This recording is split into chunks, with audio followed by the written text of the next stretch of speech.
Mumbai Goa महामार्गावरती LPG gas वाहून नेणाऱ्या टँकरला अपघात घडलाय। हातखंबा येथील पुलावरून टँकर खाली कोसळलाय। अपघातानंतर टँकरमधून गॅस गळती सुरू झाली आहे। एमआयडीसीच्या रेस्क्यू टीम गॅस गळती तात्पुरती थांबवलेली आहेत आणि हातखंबा गावातील वाणीपेठ येथील नागरिकांना सुरक्षित ठिकाणी पाठवण्यात आले। मुंबई गोवा महामार्गावरील वाहतूक गेल्या 7 तासांपासून ठप्प आहे। गेल्या 2 महिन्यातली ही दुसरी घटना आहे। पलटी झालेला टँकर सरळ करण्याचे प्रयत्न सुरू आहेत। अपघातग्रस्त टँकरमधला गॅस दुसऱ्या टँकरमध्ये भरला जाणार आहे।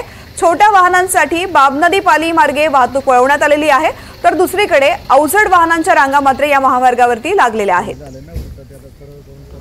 या ठिकाणच्या परिस्थितीचा आढावा घेतलाय आमचे सहकारी राकेश गुडेकर यांनी। पाहूयात। मुंबई गोवा महामार्गावर हातखंबा येथे एलपीजी वाहून नेणाऱ्या गॅस टँकरला रात्री भीषण अपघात झालेला आहे आणि हातखंबा येथे एका पुलावरून हा जो गॅस टँकर जो आहे तो खाली पलटी झालेला आहे आणि तेव्हापासून मुंबई गोवा महामार्गाची वाहतूक जी आहे ती पूर्णतः ठप्प झालेली आहे। पर्यायी मार्गाने वाहतूक जी आहे ती सुरू करण्यात आलेली आहे आणि जवळपास तेव्हापासून 7 तास झालेले आहेत। 7 तास इथली वाहतूक जी आहे ती पूर्णतः ठप्प असलेली पाहायला मिळते।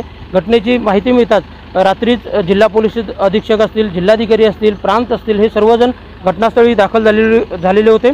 एमआयडीसीची रेस्क्यू टीम देखील या ठिकाणी दाखल झालेली होती आणि त्यानंतर अपघातानंतर जो गॅस टँकर लीक झालेला होता ती गळती जी आहे, वायू गळती जी आहे ती तात्पुरती थांबवण्यात प्रशासनाला या एमआयडीसीच्या रेस्क्यू टीमला यश मिळालेलं होतं आणि अवजड वाहतूक जी आहे ती पूर्णतः या ठिकाणी बंद असलेली पाहायला मिळते। आपल्यासोबत इथले स्थानिक देखील आहेत। रात्रीच्या सुमारास नेमकं काय झालं ते त्यांच्याकडून जाणून घेणार आहोत।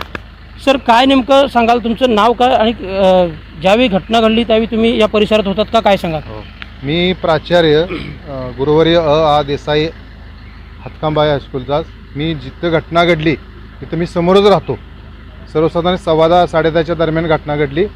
घटना घडल्या गावातील काही स्थानिक तरुण मंडळी पळत आले आणि आजूबाजूच्या घरातील सर्व लाईट्स वगैरे त्यांनी बंद करायला सांगितलं। आजूबाजूचे घरातील जी लोक आहेत त्यांना घरातून बाहेर जाऊन सुरक्षित ठिकाणी थांबायला सांगितलं। त्या गाडीतील जो ड्रायव्हर आहे त्या ड्रायव्हरला थोडं पाठीला दुखापत झाले, त्याला इथं आणलं बाहेर। आम्ही आणलं त्यावेळेला त्यानं सांगितलं की त्या घसारीला म्हणजे गाडीचा ब्रेक फेल झाले। अगदी 20च्या कंट्रोलनं गाडी मी खाली आणली तरीसुद्धा मला इथं कॉर्नरवरती गाडी कंट्रोल होऊ शकली नाही, गाडी खाली खड्ड्यामध्ये गेली। निश्चितच जर आपण पाहायला गेलो तर कशा पद्धतीने अपघात झाला आणि तिथली जी वस्तुस्थिती होती ती देखील ड्रायव्हरने इथल्या स्थानिकांना सांगितलेली आहे आणि त्यांनी देखील आपल्याला या संदर्भात माहिती दिलेली आहे। पण सद्यस्थितीत हा टँकर जो आहे तो बाहेर काढण्याचे प्रयत्न सुरू आहेत, त्यामुळे सध्या तरी या ठिकाणची वाहतूक पूर्णतः ठप्प राहणार आहे। प्रशासन मात्र या ठिकाणी सज्ज असलेलं आपल्याला पाहायला मिळतं आहे। राकेश गुडेकर, NDTV मराठी, रत्नागिरी।